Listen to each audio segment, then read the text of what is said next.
At bilang paggalang sa salita ng Panginoon. Okay, sundan nyo na lamang po ako sa inyong mga Bible. Ang sabi dito, Genesis chapter 3 verse 5, For God doth know that in the day ye eat thereof, then your eyes shall be open, and ye shall be as gods, knowing good and evil. Tayo po manalangin. Ama naming banal, Diyos na makapangyarihan sa lahat, Panginoon, patuloy po kami nagpupuri at nagpapasalamat sa iyo sa muling pagkakataong ito na binigay mo sa amin upang makapakinig po ng iyong salita. Panginoon, mga tao mo to, church mo to, araw mo to, at salita mo po ito pag-aaralan namin. Dalangin namin ang pangunguna ng Banal na Espiritu sa aming pag-aaral at o Diyos, marinig namin ang iyong po mga salita. Maraming salamat po. Ang lahat po ng papuri at salamat ay binibigay po namin lahat sa inyo sa dakilang pangalan po ng aming Panginoon tagapagligtas sa si Kristo Jesus. Amen. Pwede po tayo magpupo. Okay, ngayon po ang pag-aaralan natin. Ano ang pwede natin matutunan dito? This is in Genesis, the first book na sinulat ni Moses na nagkukwento kung paano nilikha ng Panginoon ang mundo. Diba? Kung paano nilikha ng Panginoon ang lahat ng mga bagay. Lahat ng mga na-enjoy natin ngayon. God created in 6 days. And in the 7, nagpahinga ang Panginoon. Ngayon tingnan natin. Ang sabi dito, For God doth know that the day ye eat thereof, that your eyes shall be open, and ye shall be as gods, knowing good and evil. Ano po ang ibig sabihin nito? Sasabihin nyo, Pastor, yan po yung verse na kung saan kung kailan ang tao nagkasala. Tama po. So ano pag-aaralan natin? Ang pagkakasala ng tao? Tingnan natin. Sa panahon po natin ngayon, 1,000 taon na ito nung naisulat. Ang tanong, applicable pa ba sa atin? At ano pa ba ang matututunan natin dito? 1,000 taon na ito ang nakaraan. Iba na ang klase ng tao. Iba na ang klase ng sociality. Iba na ang klase ng mga bayan ngayon. Iba na ang mga batas ng mga gobyerno ngayon. Applicable pa ba sa atin ito? Napag-aaralan natin kanina, kung nakatin kayo ng Sunday School, diba? The Word of God. Anong kinalaman nito sa buhay natin? Ngayon ito, bago tayo pumunta dito, kaya yung maglakbay muna tayo, tingnan natin ang buong Genesis 1 bago dumating ng 3. Sa Genesis 1, nakikita natin dito, in-enumerate 1 and 2, in-enumerate kung paano nilikha ng Panginoon ang lahat ng mga bagay. Diba? Mula sa kawalan, dinisenyo ng Diyos ang lahat ng mga bagay. Kaya nasasabi, diba? The heavens declare the glory of God. Pag tumingala ka, nakikita mo ba ang kalulatian ng Panginoon? Yung iba sabi niya, ay opo, nakita ko po sa ulat, nagporking mukha ni Kristo. Diba mga ganun tayo eh. O pag nakikita ko po ang kalawakan, nakikita ko po. Pero alam niyo ba kung ano sinasabi ditong the heavens declare? Kaya sinabing heavens, merong 3 layers ang heaven. The first layer, itong nakikita natin. The second layer is the outer space, kung saan nakahang ang lahat ng mga planeta. And then the third heaven is the abode of God. Kaya pag sinabing heavens, when you look at heavens, meaning to say that you see the glory of God. Bakit? Imagine how great the creation of God is. Ilang galaxy meron sa universe? Sa isang galaxy lang sa atin, the Milky Way galaxy, ilang stars ang meron? Ilang planets ang meron? And yet, napansin niyo ba na walang 2 planeta ang nagbabanggaan? Nakita niyo ba kung gaano kabalanse ang universe na kinreate ng Panginoon? Alam niyo ba ang gamit ng Saturn? Alam niyo ba kung wala ang Saturn, lahat ng asteroid papasok sa atin? Alam niyo ba kung anong gamit ng buwan? Ay, ano po yung ilaw sa gabi? Kasi sabi sa Bible, diba, dinivide ng Panginoon yung gabi at yung araw. At yung araw, yun ang araw yung gabi. Yun ang alam natin sa buwan, tama? Ito ay ilaw sa gabi. Pero alam niyo ba, napansin niyo ba ang buwan, bulas-bulas? Alam niyo kung bakit? Kasi shielding siya ng earth. That's how magnificent God created the balance of the universe is. Lahat ng nakalagay dyan, merong gamit para ang tao ma-preserve. Ngayon, meron kayo pagyayabang, alam niyo ba kung bakit hindi pa sinisira ng Panginoon ng mundong ito sa kabila ng mga kasalanan na nakikita natin? Nakita niyo ba ang mga tao ngayon, wala nang pakundangan? Ang pamilya na kauna-unahang institusyon ay tinayo ng Panginoon. Nakita niyo ba kung paano sirain ng demonyo? At kung paano sirain ng liberality, sino din sumasama sa mga Bible studies? Wala. Sino sumasama sa mga Bible studies ng pastor o ng mga worker ng church? Ayun. So kayo naka-witness na kayo ng iba-ibang klaseng pamilya, tama? Meron mga pamilya na pagpasok mo, hindi mo ma-identify kung sino nanay, tatay, at saka yung anak. Bakit? Diba? Pagpasok mo ng bahay, sasabihin ng tatay sa'yo, "Oy, hindi po, Brad." Nanay, "Oy, hindi po." Paghahanda, bigla sisigaw yung anak. "Ma! Yung uniform ko, hindi ka nalalabhan." Nung panahon namin, gawin mo yan. Diba? Hindi ka pa nakakalabas ng pinto, bumubulong ka na. Diba? Tapos kung minsan bibisita kayo, siyempre may late na. Alas 9 na kayo dumating doon sa bahay, magbabible studies. Diba? Tapos bigla-bigla, habang nagpe-play kayo, kaya nag-exegete kayo ng word, bigla may dadaan galing sa labas, dadaan, papasok, alas 9, kasi sa gabi. Ay, sino? Ay, anak ko po yung pastor. Diba? Sa amin noon, pag alas 6 na ng gabi at wala ka pa sa bahay, may susundo sa'yo. Kung hindi tabla, hanger. Papipiliin ka pa, ano kulay? Blue, puti, o dilaw? Diba? Pipiliin ng bata, pula, ay walang pula. Hindi siya mapapalo. Saan na ibig sabihin? Nung nilikha ng Panginoon ang mundo, out of nothing, He planned everything and put everything in place in its right position para magampanan niya yung mga bagay na dapat yung gampanan doon sa creation. Tama? At kung pag-aaralan natin ang chapter 1 at saka chapter 2, bawat gumagawa ang Panginoon, sabi ko ng let there be light. Ang sasabihin ng Panginoon, and it was good. Diba? Let the waters divide. And it was good. Let the, diba, tumubo mga damo and the sea-burning trees. And it was good. Every time God creates something, it was good. Ano daw ibig sabihin ng it was good? Bakit si Jesus Christ yung sinabi sa kanya ng good teacher, sabi niya, "Why call you me good? There's none good but God." Ano ba ibig sabihin ng good? Ano ba yung significance ng good? Pag tinignan natin sa creation at gagamitin natin ang definition ng creation sa good na salita, ang ibig sabihin nun, God created everything and it is functioning according to their design. That is good. Diba? Pag nag-program ka, sinabihan ka, mag-program ka nga dito, debit credit ito, sa bangko. Diba? Kapag may nagpasok dito, dapat ma-credit. Pagka mayroong naglabas, dapat ma-credit. Ganun ba? Sige. Ma-debit pala. Nag-design ka ngayon, baliktad ang gawa. Tatawagin ba yun na good? Diba? Nagpasok ako ng 1,000, tapos nagkaroon ako ng credit. Magbabayad pa ako ng 1,000, nagpasok na ako ng 1,000. Hindi mo tatawag na good. Why? Because it is not functioning according to its design. Hindi yun ang design niya. Now look at this. At the 6th day, God created man in His image. Ibinigay ng Diyos, ipinahiram ng Diyos. Alam mo yung kanta ng choir last? Sino yung narinig ng kanta? Ano yung topic ng kanta nila? Wonderful story of, pati yung choir, hindi masagot. Wonderful story of love. God created man and gave His image to man because He created someone to love. Kasi nung nilikha ng Panginoon lahat ng mga bagay, gaganap yan ayon sa kanilang mga disenyo, pero wala doon ang mamahalin ng Panginoon. Tandaan nyo, God created the Garden of Eden to supplement and to sustain the needs of man. Napansin niyo ba? Dapat ginawa ang tao, inihanda mo na ng Panginoon lahat ng pangangailangan niya. Diba?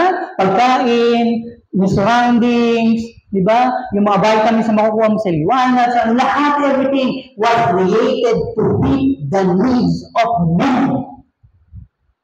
Lahat ginawa ng Panginoon. Imagine this. Maniniwala ka ba kung sasabihin ko sa iyo ngayon?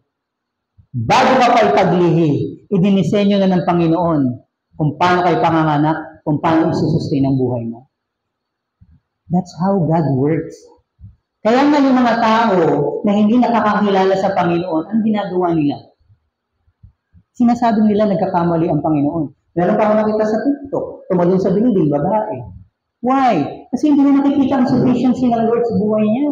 At lahat na nakikita niya, puro negative. May nakita naman ako. Kachat ko lang noong nakaraan. Ka-work dati ng asawa ko. Siguro. Sa tagal ng kanilang ikiklaim, nag-suicide. You see? Dahil sa pera. Now, ano ibig sabihin? Yung mga bagay, lalo na yung sustainability at yung sufficiency ng Panginoon, ang nakakakita ay yung mga anak ng Diyos. Kasi bakit? Alam nila kung bakit sila dinisign ng Panginoon. And then, the God will not suffer them na mag-suffer ng hihigit doon sa kanilang kapasidad. That's why God created all the necessities of men bago mo nalikha ang tao. Now, pansinin mo lahat ng bagay na nilikha ng Panginoon. Pagdating sa 31 and chapter 1, sabi dito, and God saw everything that He had made, and behold, it was very good. Lahat ng bagay na nilikha ng Panginoon, it was good. Pero naman tao na ang nilikha ng Panginoon, sabi doon, it was very good. Meaning to say what? Man is the pleasure of God. Supposed to be. Pero tandaan nyo to. Ako, I'm speaking from experience. Yung bagay na pinakang kinasisiya mo ay siya ring bagay na ikalulungkot mo. O, di ba? Naghihintay kayo ng sample ng mga mukha nyo na kayo sa sample ni Pastor. Ay, siyempre, relationship yan. Diba? At first, pag you enter into a relationship, yung mga tinitignan niya, diba? Parang walang mali, parang perfecto. Siya yung binigay sa akin ng Panginoon. Lord, siya na yun. Diba? Binigay ng Panginoon sa'yo. Siyang-siya ka for a year or two. Tapos lumabas na yung masasamang ugali, yung mga masasamang gestures, diba? Tapos hindi ka na binibigyan ng flower, hindi ka na binibigyan ng chocolate, hindi ka na tinetext. Ano nangyayari? Your happiness becomes your pain. Bakit ko sinasabi sa inyo yan?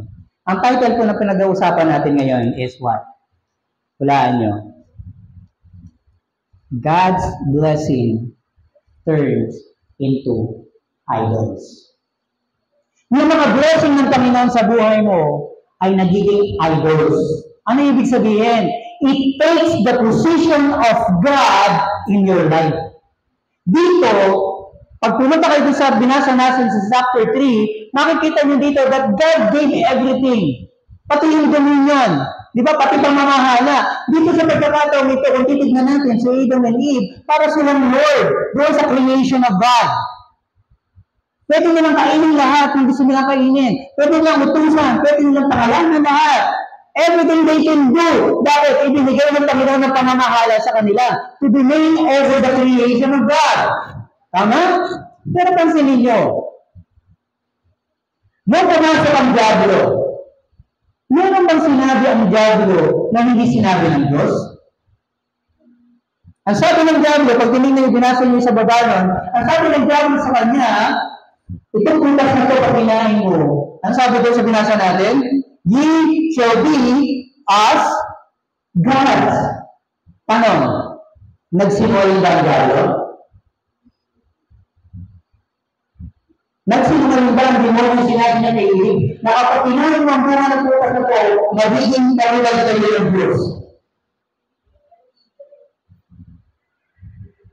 It is the manner of how it is said. Katulad ko yung pagkaralan namin sa Sunday School. May mga bagay na mabubuti, pero depende on how you deliver it. Dito, sinabi lang naman ng Diablo kay Eve kung ano yung bagay na sinabi niya ng Diyos. Huwag mo kakainin ng bunga ng puno ito kasi tayo ang mamamatay.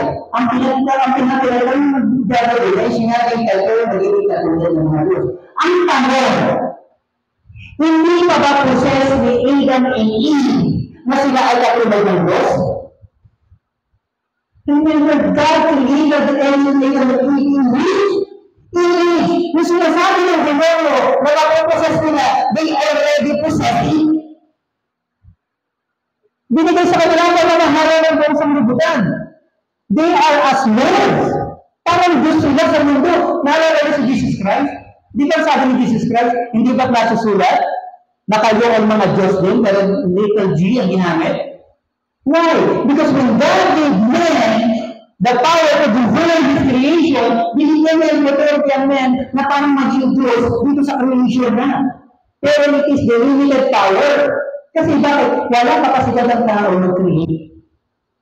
Pero to believe, para maging Lord doon sa kanyang creation, it was given to man. Hindi nagsinungaling ang diablo. Iba lang ang delivery niya. At pinaniwala niya si Eve na yung isang bagay na ibibigay sa iyo ay wala pa sa iyo. Pero possess na ni Eve. Isang example pa. When the Lord Jesus Christ, after nag-fast 40 days, diba? Di ba lumabi sa kanya ang diablo? Ano sabi sa kanya ng diablo? Di ba sinama ko yung sa bangin at pinakita lahat ng creation? Ano sabi ng diablo sa kanya? Sampahin mo lang ako, ibibigay ko sa lahat ng mga bagay na to. Question. Hindi pa ba sa Panginoon ng mga bagay na yan? That's how the devil works. Ganun gumawa ang demonyo sa buhay natin. Yung mga bagay na parang totoo, pero kabaliktaran ng totoo. Pero ang gagawin niya sa iyo is exactly the same words. Tandaan mo, ginamit ng diablo sa Lord Jesus Christ is also written. Hindi ba nasusulat? Di ba sabi ng diablo sa Panginoon sa Kristo? Kung ano wala ba naman ito? Hindi ba nasusulat? Hindi ka babalaan ng mga anghel na lumakalapaan mo sa lupa? Even the devil uses the word. Ito nung panahon ng creation sa Garden of Eden where everything is perfect. So ano nangyari? Ano naging kasalanan ni Eve? Na-entice siya doon sa word na kapag kinain nito, ye shall be as gods. Eh, Pastor, bakit ang title mo? The blessing of God turning into idols. Look at this. Everything was provided for them. All the blessings. Wala na sila. Kain tulog na nga lang sila, takbo, laro. Di ba? Tapos ang sabi ng Bible, sabi ng Lord, go and multiply, replenish the earth. Padamihin ng mga tao. Ang gagawin nila, di ba? Kain tulog, takbo, laro, pagkain ng tao. Pero tignan niyo to, nung sinabi ng demonyo sa kanila, ye shall be as gods, kainin mo to. They turn the blessings of God into idols. Kung papansinin niyo dito, may nagtanong ang Panginoon, di ba? Dumating ang Panginoon, natakot sila. Pag sinignan niyo dito sa bandang ilalim, na natakot si Adam, kaya hindi lumabas. Adam, harap-harap, sabi ng Panginoon.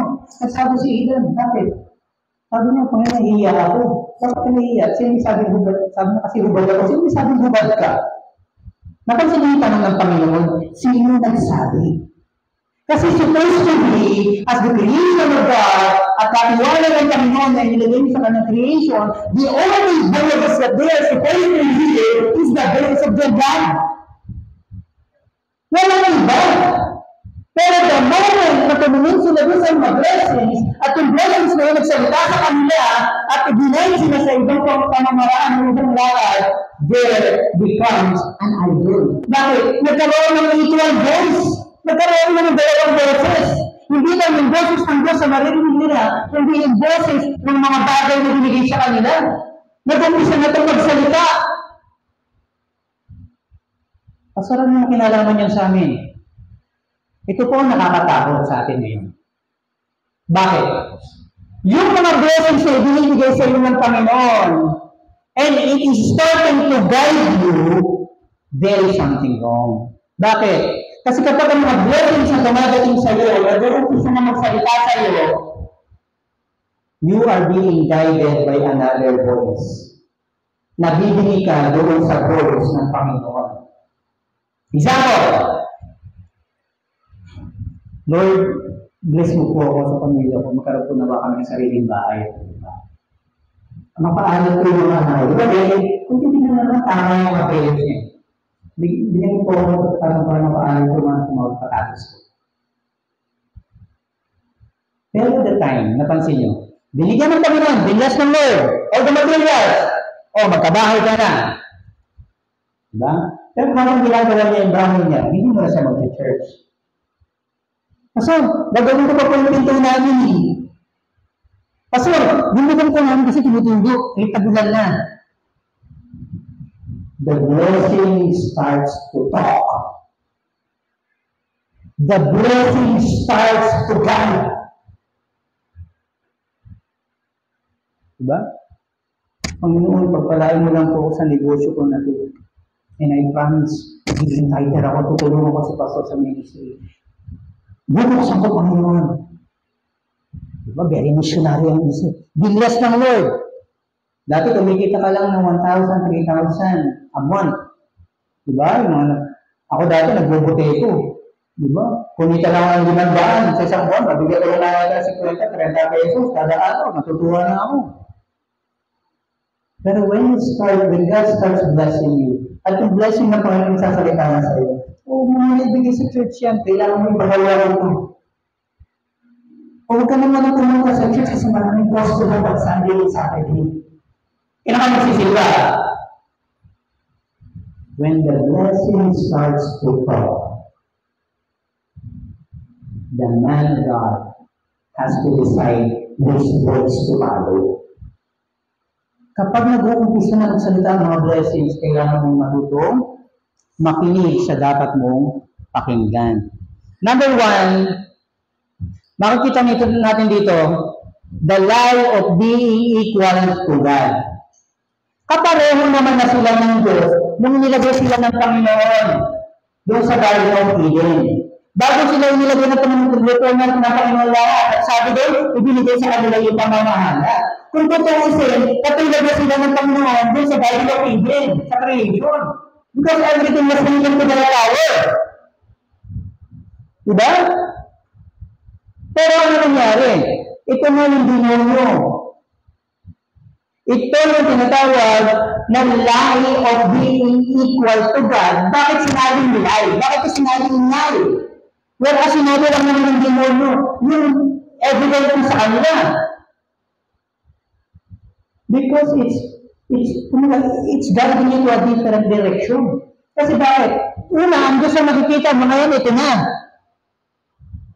At dumadating na yung oras na dumadating na yan.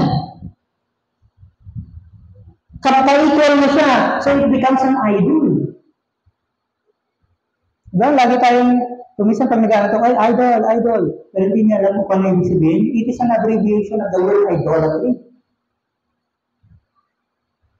Diba, napansin yung mga kabataan ngayon? Diba, lalo ng mga mahilig sa mga Korean na, pag dumating sa Pilipinas, mapapayan pa. Diba? Pero pag nagsisimbahan, nakaganon lang. Diba? Hirap na yung isang leader. Gaganon ka rin. Sabi sila ng gusto ang leader, hindi ba marunong sabihin? Diba? Pero pag dumating yung mga idol, dumating si Coco Martin, o sila,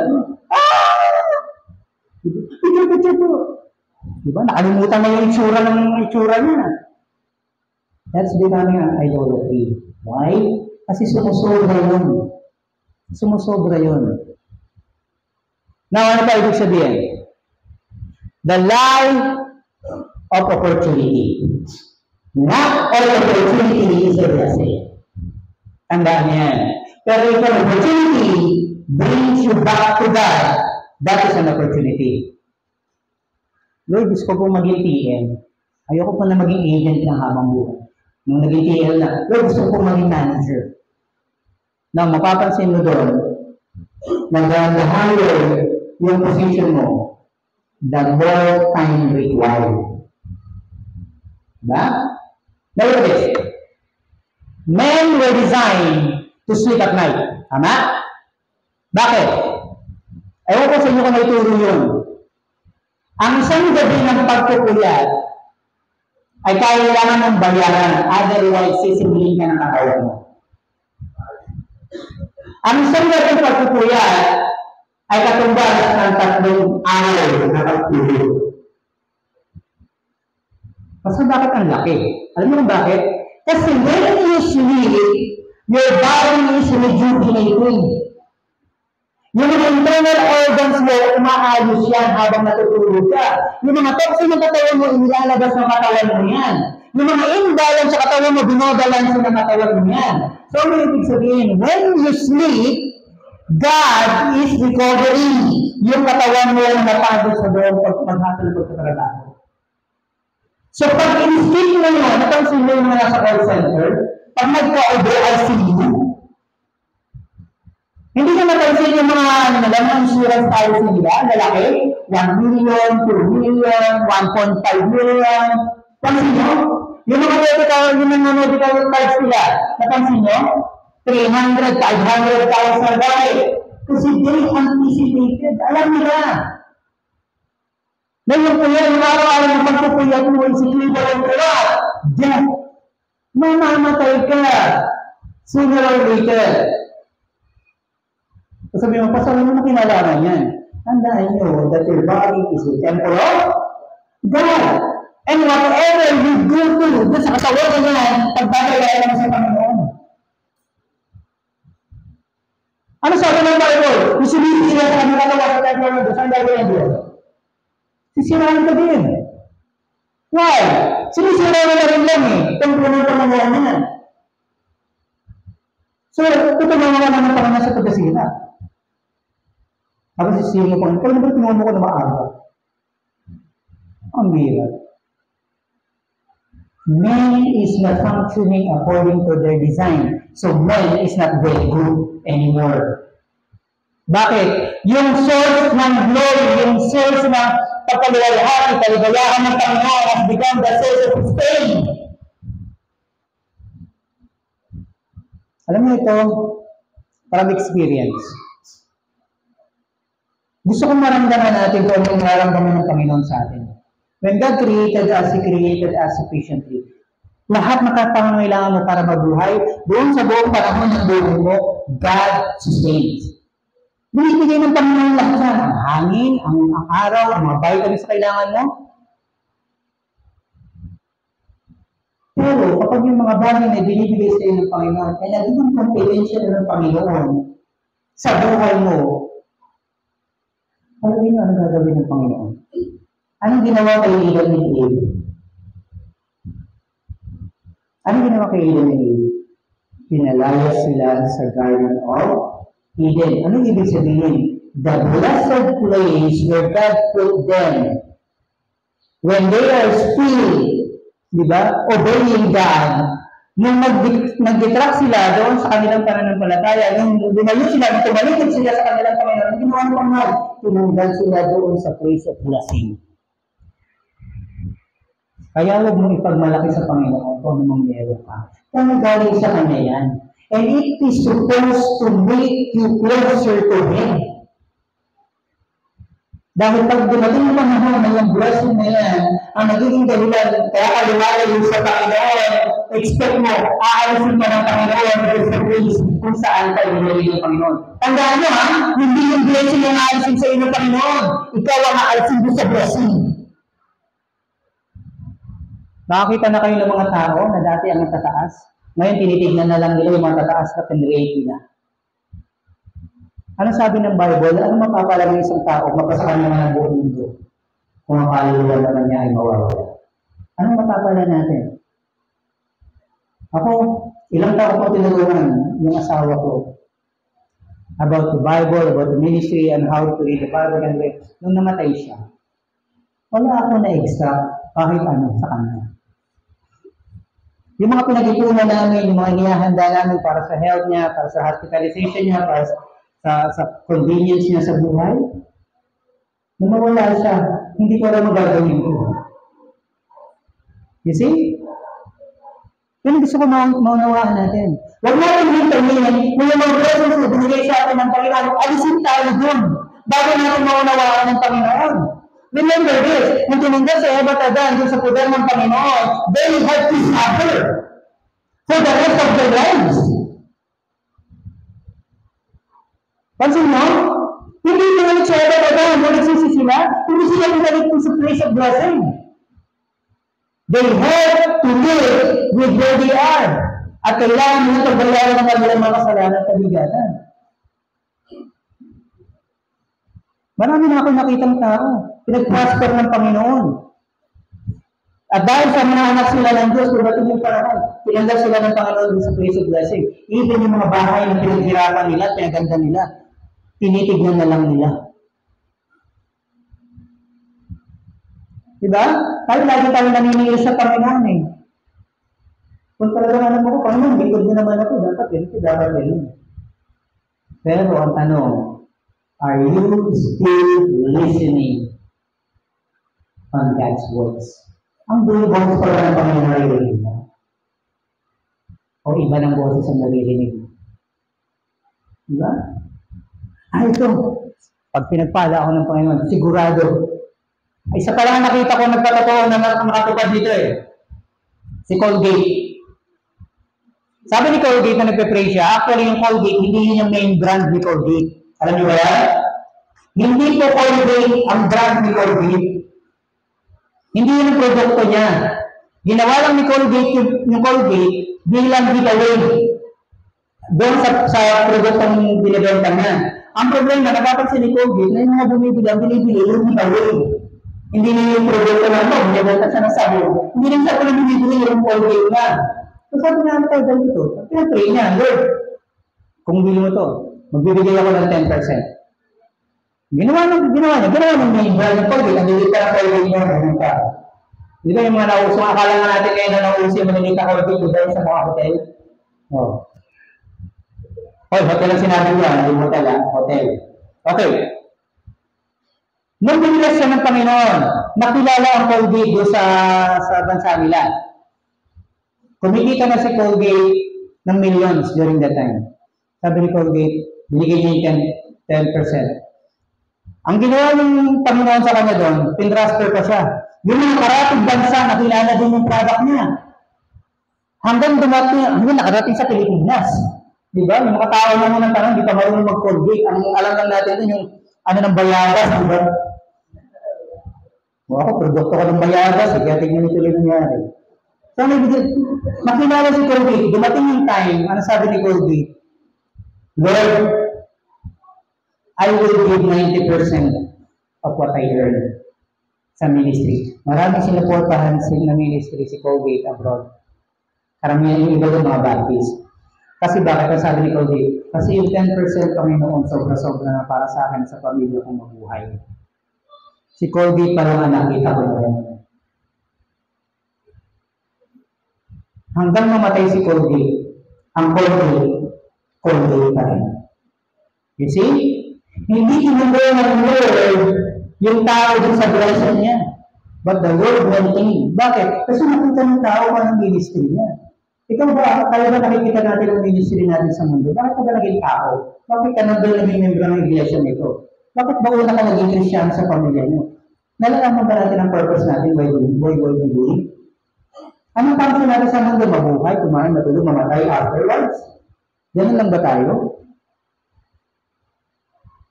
Ano ba talaga ang dahilan? Dapat malaman natin sa ating sarili. Lord, why have you created me? Alam mo ba, ito, magiging, ano lang tayo, scientific. Alam mo ba kung ilang million sperm cell ang pumapasok sa sinapupunan ng babae para lang mabuhay yung isa? Million. Imagine, ikaw yun. Sa million na pumasok, lahat sila namatay. Ikaw yung mabuhay. At magiging yung eggsel. Doon sa ano ng lara ang paglalaban pa lang, pinili ka naman mo para mabuhay. Piniserve ka niya. Alam mo ba na kapag ang babae, pag pumasok ang sperm, nag-release ang babae ng acid at namamatay yung mga sperm? And yet, nabisahan ka. Acid proof ka. Di ba? At pagdating mo sa egg cell, di ba, papasok yung ano, mag-mimit ngayon yung egg cell at saka yung sperm. Alam mo ba na yung sperm, kailangan mo ma-penetrate in walling yung egg cell? bago sila mag-meet. At sa dami ng dumilikit doon, yung wall ng egg na yun, magiging acid din, nag-release din yan. Ng klase ng acid na matutunaw din lahat na nakadikit sa kanya. Imagine, natagalan mo yun. It's a blessing. Di ba, nakapasok na yun, nag-meet na. Ilang porsyento na ikaw ay mabubuhay at magiging baby? Di ba may mga na-abort? Nalalaglag ba? Kasi nasobrahan na sa'yo. Ay, pregnant ako! Ay, nalaglag! Binugo ako, pambira. You see, doon pa lang yung preservation ng Panginoon, yung blessing ng Lord sa'yo. Yung buhay na mismo. And then, nagbubuhay ka na. Imagine, sa loob ng mga kailangan magbutay-butay din sa'yo na yan. Imagine ikaw yun. Imagine how the hands of God preserved you. Tapos biglang nagkaroon ng pintig. Ang unang-unang magkakaroon sa'yo yung heart, pipintig yun. Tapos madidevelop na yung brain, madidevelop na yung feet, yung hands, yung lungs. Iniingatan ka ng Panginoon, that is a blessing, that's the greatest blessing. Tapos na-depress ka lang, mag-suicide ka, pambira. Imagine. At habang nabubuo ka na, ilang buwan ka dadali ng nanay mo? 9 months. 9 months. Ipipreserve ka ng Panginoon. You see? Tapos after 9 months, ipapanganak ka ngayon. Alam niyo ba, marami rin nangyayari sa birthing na mamatay? Yung nasa hospital ako, I have witnessed many na pinubutulan nila ng baby. Bakit? Kasi si Mami, 9 months pregnant na pala, turn na, at saka lang magpapatake up. Hindi na pa ultrasound, hindi nakita ng microarming. Yung una, 30 cm, pero 24 lang. Di ba naman narinig kayo lagi yung mga IV? Sinusukatan mo natin na 3 cm, 10 cm, 6 cm, di ba may mga ganon? Kasi tinitignan nila yun. Ang problema, lumabas sa ulo, hindi siya sinagpa-check up, malaki na yung balikat. Kung siya yung ulo, paglabas, pero yung balikat sumangga. Naku, marami na dito hindi mga anak. Hindi ko kayo tinatakot, ha? So, anong gagawin ng doktor? Pag nakalabas ng ulo, hindi nyo pwede ibalik. Yung tutulang na papasok. Hindi pwede. Bakit? Kasi ang puwersa ng uterus is out, palabas. Dapat pagputok ng amniotic fluid, pag pinatas yung tubig, dapat lumabas na rin yung baby kasi yung tubig yun yung burilan, yun yung pampadulas niya. Pero dahil malaki yung balikat, pagpasok doon, sasangga, hindi na lalabas. Ano gagawin ng doktor? Hindi pwede ibalik. Doon ang doktor mag-prepare siya na parang Diyos, mamimili siya kasi mabubuhay na mayroon na. Ang gagawin ng doktor, pupupitin na yun yan. PG. Gugupitin yun, puputulin yun. Kaya nga marami, kapag binibigay yung baby sa inyo sa kaperman, di ba? At sasabihin sa inyo, huwag niyo kong bubuksan kasi bago ng sanggol yan, matutunaw. Eh, tayo nga tuloy noon pa, naniniwala, di ba? Pag bibigyan ko lang, iiyak kami na lang yung parang, ang tinignan. Kasi bakit? Kasi yung bata pala. O imagine, pinatulog ulo. Eh, ang hindi magkasya yung balikat, bilang yung ulo, di ba? Sa paano ilalabas yung balikat? Papasok yung corset. Tapos tutupiin nila yun. Maririnig mo yung tumutunog. Tapos hihilalin yun. Isa-isa, dahan-dahan. Lalabas kamay, lalabas paa, lalabas. Imagine. God spare you. Nakaupo ka naman dyan, ha? Buhay ka. That is the greatest blessing. Tapos konting hilo, mataliklaro ka. Tapos konting blessing, di ba pinalitan mo yung Diyos mo? Pero from the very beginning, God has been prepared. Pinipreserve ka niya from the very beginning hanggang mabuhay ka naman. Hanggang makakilala ka kay Kristo. Hanggang makatanggap ka ng kaligtasan. Tapos ngayon, nasa mundo ka pala, pinangakuha ka ng Panginoon, doon sa bahay sa taas, mayroon ang mansyon doon. You see? That's how the grace of God is. Ganun siya magplano sa'yo. Pero tignan nyo to. We tend to leave God in the line of pleasure. Dito si Eve, nakita mo, ang ganda ng bunga. Di ba? Ay, naman, sarap kainin. The line of pleasure. Not everything that is good and pleasurable is from God. Kailangan tayo ng Kristyano, alam natin kung paano na-identify kung ano sa Panginoon na tanong sa hindi. Hindi ko na maganda, mabango, pogi, yun na yun. Ay, ang tulapakayo sa akin. Kung nagsasama na kayo, di nakita mo ang bilibin sa katanghali ang pata. Lumalabas ka na may dala kang buwan sa mata. Sabihin mo, blessing ka rin? Ginusto mo yan. Hindi yung binibigay ng Lord sa iyo eh. Oh. Diba? O, ibig sabihin, Christian yung lalaki. So, ano ibig sabihin?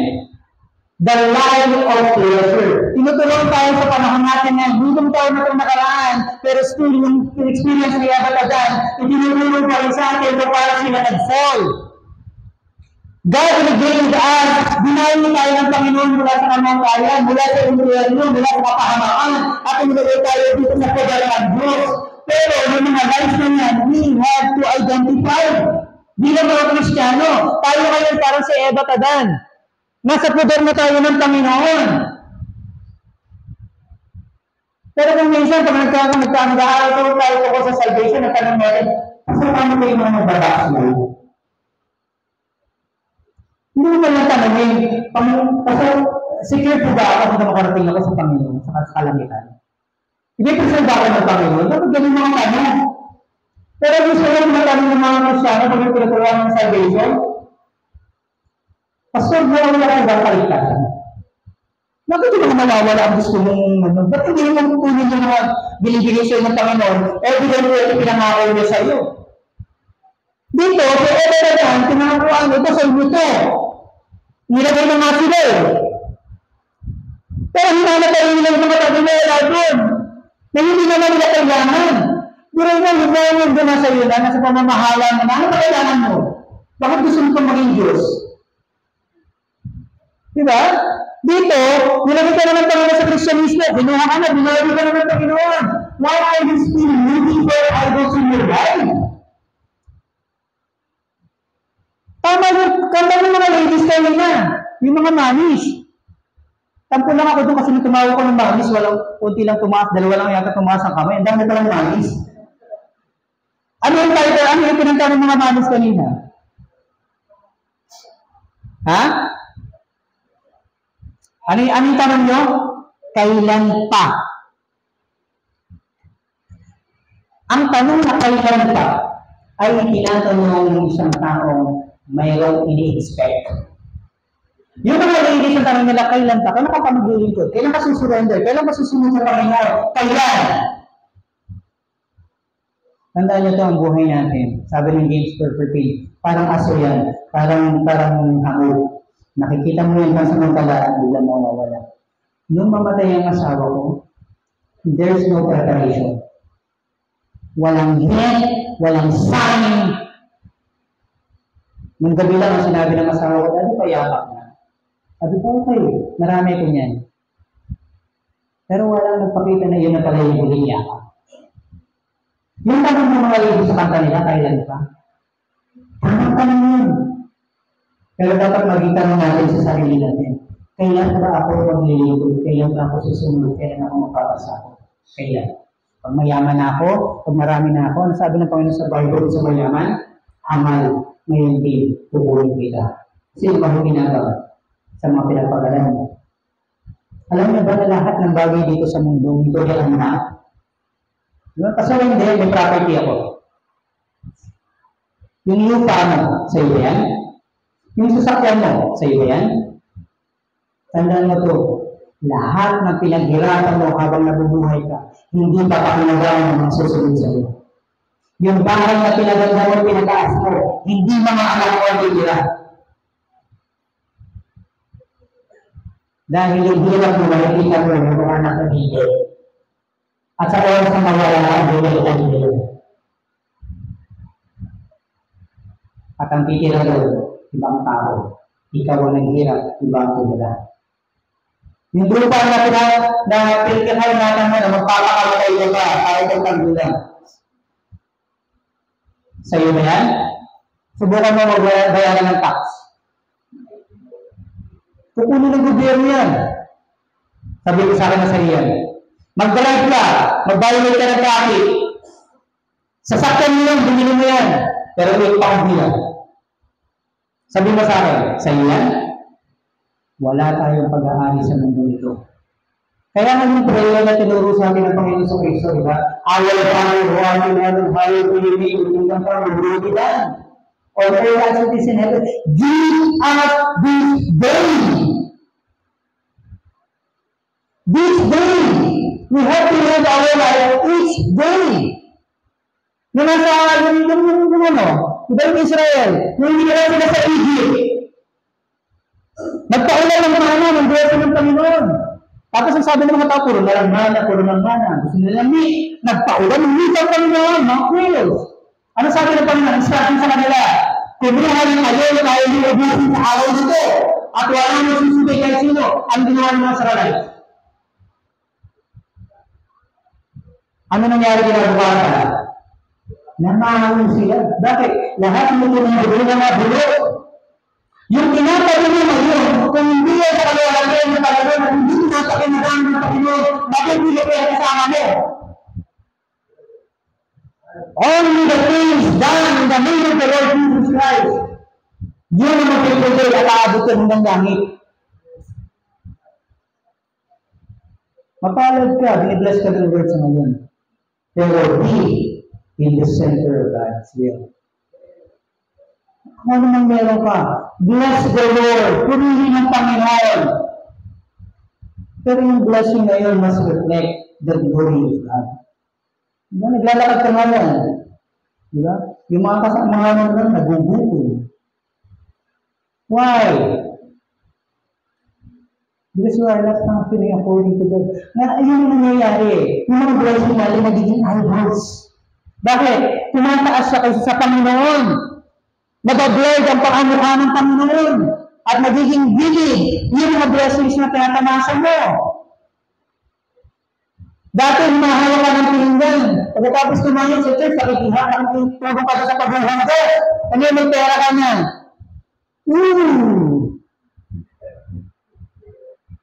Diba? Ay, may kanin. Palitan mo itong plato ko. Ang bira. Itukto ko kaya sa yung plato. Dito, hindi natutulong ang tao. Sinasaktan mo ang iyong Panginoon. Kung tayo ay mga Kristiyano, ang hinahabol natin ay matuwa ang Panginoon sa atin. Pero pag ganitong ginagawa natin, sinasaktan natin ang ating Panginoon. Tandaan niyo, ang Diyos ay hindi bato. Ang Diyos ay hindi robot. Kung meron kang pakiramdam, galing sa Kanya yan, for you are created in His image. Imagine, yung Diyos na nangako sa atin ng langit, nangako sa atin ng kaligtasan, yung Diyos na nagbigay ng kayo sa isa ng anak para parusahan sa krus ng Kalbaryo, in you and me, in our behalf, sinasaktan natin. Ako doon sa yung mga pinasal ko na dati na, sabi sa kanila, pag dumating yung time na hindi na kayo magkaintindihan, sorry mo siya sa nanay niya o sa magulang niya. Pero huwag mo sasaktan. Why? Kasi hindi biro yung sakit na mararamdaman ng magulang. Kapag yung pinalaki niya, mabuhay niya sinasaktan ng ibang tao. Imagine ikaw, niligatan ng Panginoon, pero ikaw ay nagiging cause ng pain ng buhay ng aming Panginoon. Diba? Now, okay, tatapusin ko na dito. Actually, marami pa to. Pero siguro sapat na yun para matutunan natin. The lie of the desire and the lie of sufficiency. Alam niyo yung mga desires natin, di ba? Yung mga gusto natin, akala natin, blessing yan sa Panginoon pag ganun nangyayari. Tandaan niyo, ang sabi ng Bible sa prayer ng Lord, our needs. Yung desire na binigay ng Lord yan ay pagluya na sa'yo, kumbaga, that is a bonus. Pero insufficiency ang bibigay ng Panginoon. Diba? Hanggang ikaw ay bumibigay ng Panginoon at nabibigay ka sa bawat araw, God is sufficient. Ano pa? Ito naman, the truthfulness of God's love. Huwag mong isipin na yung mga kasalanan o yung mga pagtalikod natin sa ating Panginoon ay hindi parurusan. Imagine, Adam and Eve, the first people that God created, pinanayos ng Panginoon sa Garden of Eden. And what made you to think na ikaw ay hindi paparusahan ng Panginoon sa pagtalikod mo sa Kanya? Ang bawat pagtalikod ay makatumbas sa kaparusahan. And we, as God's people, alam natin yan. Huwag natin pilitin ang kamay ng Diyos para tayo ay parusahan. Now, so Genesis chapter 6, verse 6, tatapusin ko na dito. Sabi nila, ay, paso, tapos na. Yes.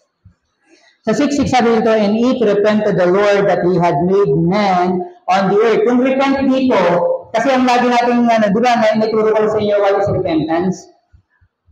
Ang pagkakaalam na kasi ng marami, yung Greek ng repentance is metanoia, change of mind. Kaya sinasabi ng iba, o diba, nag-repent ng Panginoon at wala ba yung isip ang word? No. Ang sinasabi dito na repent is the Hebrew word which means to go back to the original, to the origin.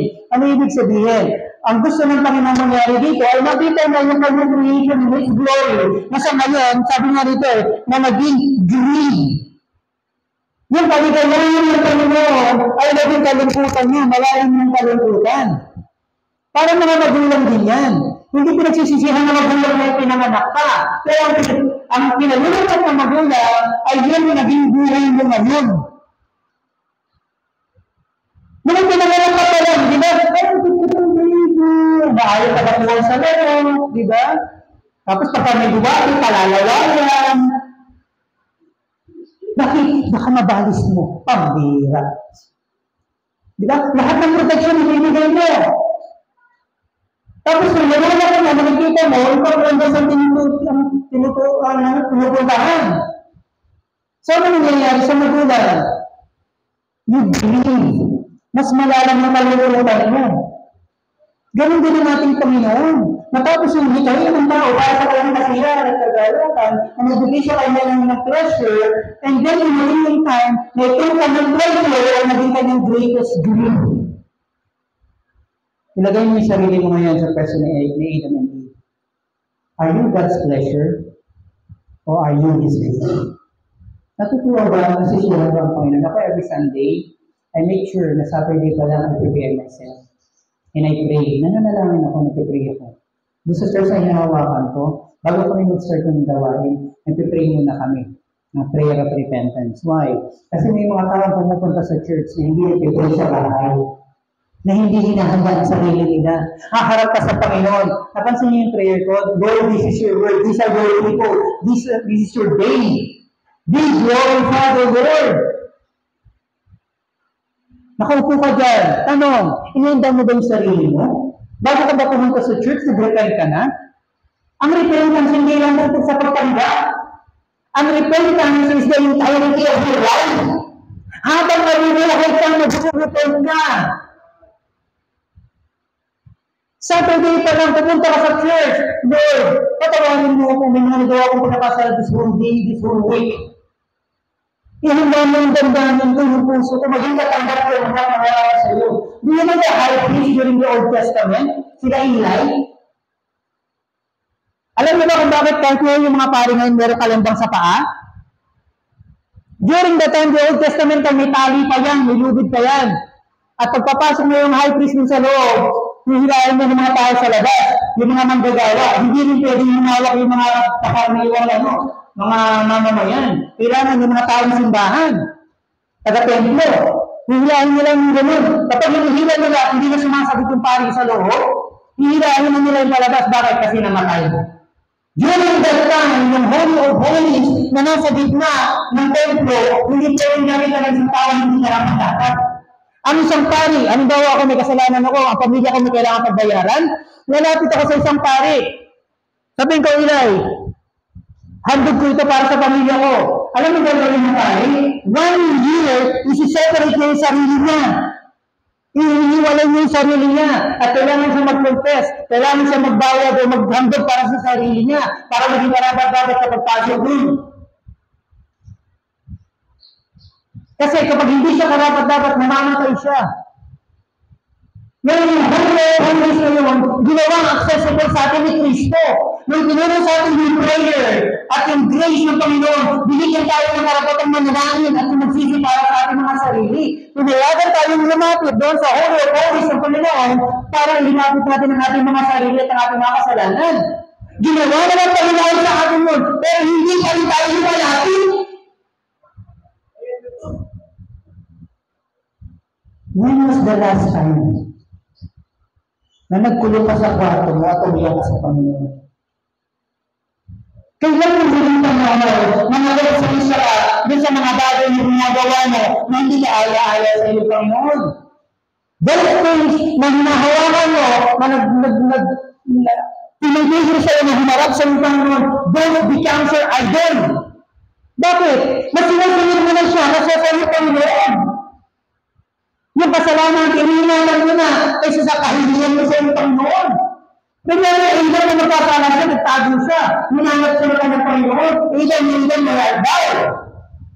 Tapos ikaw nagkakasala pa, hinahanap ka ng iyong Panginoon, hindi ka kinaharap kasi niyagarap niya ang kasalanan mo.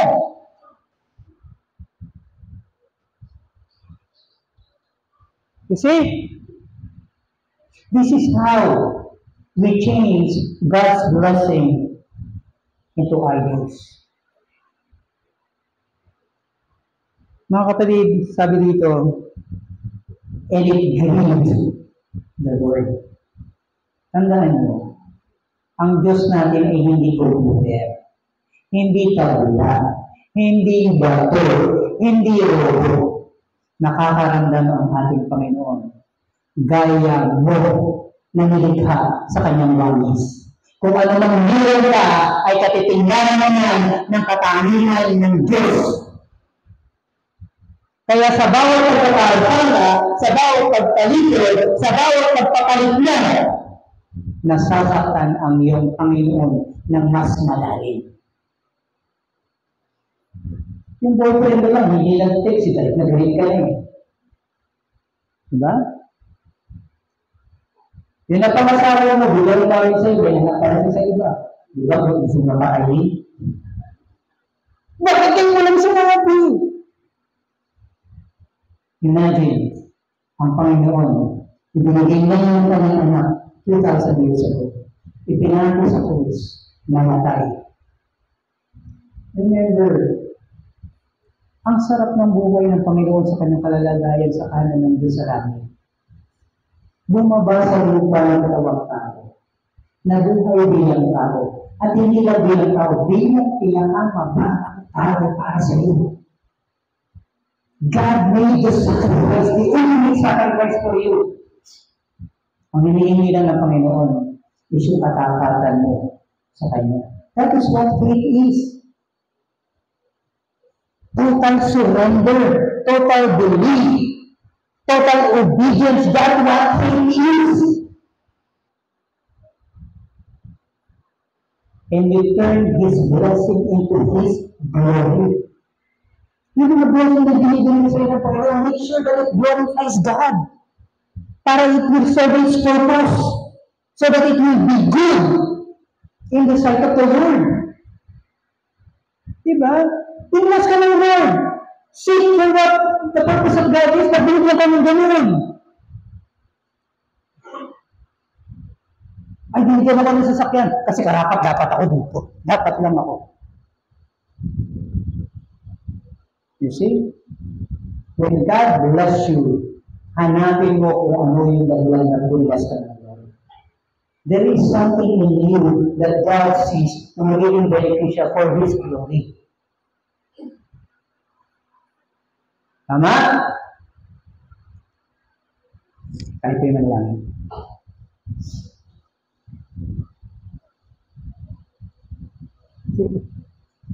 Brad. Mabira, one month na naman natin. Kahit kayo manalangin. Ama namin banal, Diyos na makapangyarihan sa lahat. Nandito po ang iyong iglesia. Nakita namin, Panginoon, pagkakaroon ng tao ay napulit sa kasalanan at pagkakasalan dahil sa paglalingkod sa iyo. Dahil sa pagkinig sa ibang boses na dapat ay sa iyo lang ang aming narinig. Panginoon, narito kami sa iyong harapan. Kung kami nga may mga pagkakasala at pagkakulong, kami na ang paulan ng iba kung namin susuko sa iyo. Puro sa pagkakawal ng sa amin. Kung meron na kami mga bagay sa buhay namin, nagiging gagulan para ikaw ay nawala sa purpose sa sentro ng aming mga buhay. Ipapatawad mo po sa amin. O Diyos, pakinggan mo kami, tingnan mo kami yung mga sa iyo. Kung meron ang po sa amin dito ngayon. Ang kinikilos ng Panginoon, na isuko ang kanyang sarili.